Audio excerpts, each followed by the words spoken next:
On Thursday, Fat Nixon, Pervert Hoover issued another one of his executive orders. This one is entitled Restoring Truth and Sanity to American History. I printed it. It's about 3 pages long. I highlighted some sections that I'm going to read to you. I am going to change some of the language in this order. I'm confident you will be able to determine which language I have changed. And by changing that language, I think I'm going to be getting at the core driving force of the Trump administration in his second term, which is restoring the United States to a male-dominated white supremacist country. So again, the title of this executive order is Restoring Truth and Sanity to American History. So I will be making these types of changes. Let me read that title to you again. Restoring Truth and Sanity to White Male American History. You follow me? Okay, here we go. Let's dive in. Section 1, Purpose and Policy. Over the past decade, white male Americans have witnessed a concerted and widespread effort to rewrite the history of white men in the United States, replacing objective facts with a distorted narrative driven by ideology rather than the truth. This revisionist movement seeks to undermine the remarkable achievements of white men in the United States by casting its founding principles and historical milestones in a negative light. Under this historic revision, the unparalleled legacy of white men in the United States, advancing liberty, individual rights, and human happiness for white men, is reconstructed as inherently racist, sexist, oppressive, and otherwise irredeemably flawed, rather than fostering unity and a deeper understanding of the shared past of white men in the United States. The widespread effort to rewrite history deepens societal divides and fosters a sense of national shame for white men, disregarding the progress that white men in the United States have made and the ideas that continue to inspire millions of white people around the globe. The prior administration advanced this corrosive ideology. At Independence National Park here in Philadelphia, Pennsylvania, where white men declared that all white men are created equal and that black people are 3/5 of a person, the prior administration sponsored training by an organization that advocates dismantling, quote, Western foundations, close quote, and, quote, interrogating institutional racism, close quote, and pressured National Historic Park rangers that their racial identity should dictate how they convey history to visiting Americans because white men are purportedly racist.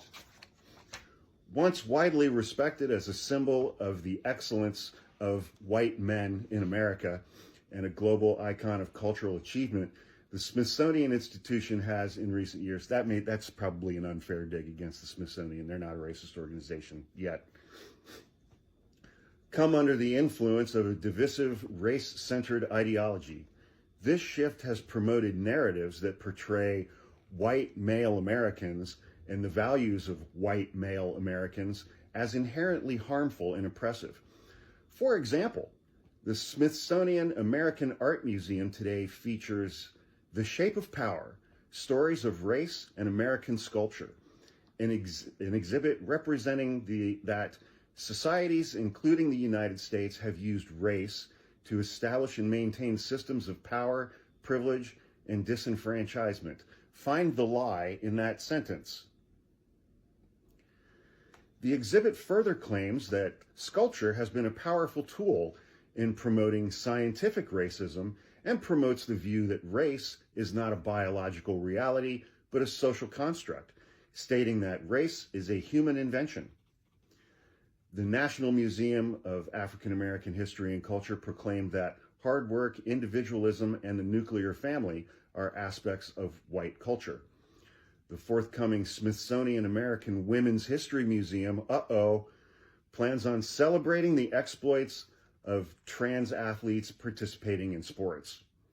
These are just a few examples. It is therefore the policy of my administration to restore federal sites dedicated to the history of white men in the United States, including parks, museums, to solemn and uplifting public monuments that remind white people of our extraordinary heritage, consistent with progress toward becoming a more perfect union for white men, an unmatched record of advancing liberty, prosperity, and human flourishing for white men. Museums in our nation's capital should be places where white men can go to learn and not be subjected to ideological indoctrination or divisive narratives that distort our shared history as white men in the United States. To advance this policy, we will restore the Smithsonian Institution to its rightful place as a symbol of inspiration and the greatness of American white men, igniting the imagination of young white minds, honoring the richness of white American history and white innovation, and instilling white pride in the hearts of all white Americans. Section 2, saving our Smithsonian. The Vice President shall work to effectuate these policies of this order through his role on the Smithsonian Board of Regents and with respect to the Smithsonian Institution and its museums, education and research centers, and the National Zoo, which, from what I hear, now has gay penguins and woke panda bears, including by seeking to remove improper ideology from such properties, and shall recommend to the President any additional actions necessary to fully effectuate such policies for white men. Part B, the Vice President and Director of OMB, Russ Vought, who wrote Chapter 2 of Project 2025 on executive power and very much wants Donald Trump to be a monarch and or dictator, authoritarian ruler. So J.D. Vance and Russ Vought will make sure that future appropriations to the Smithsonian prohibit expenditures on exhibits or programs that degrade the shared American values of white men, divide white Americans based on race, or promote programs or ideologies inconsistent with federal law and policy for white men. That will also prohibit the celebration of the achievements of women in the American Women's History Museum and do not recognize men as women in any respect to the museum. Wow. Okay. Let's see. Then they're going to restore Independence Hall in Philadelphia because a year from July 4th, 2026 is the 250th anniversary of the signing of the Declaration of Independence. Section 4, restoring truth in American history. Here we go. The Secretary of the Interior shall determine whether, since January 1st, 2020, that's a curious date, public monuments, memorials, statues, markers, or similar properties within the Department of the Interior's jurisdiction have been removed or changed to perpetuate a false reconstruction of the history of American white men.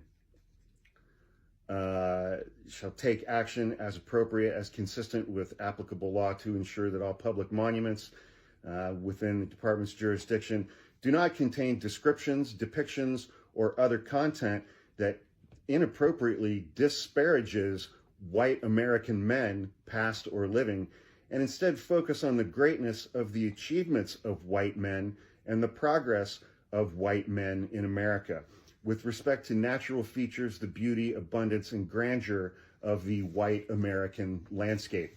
So there you go. Because at its root, when you want to do away with DEI, you want to do away with diversity, you want to do away with equity, you want to do away with inclusion.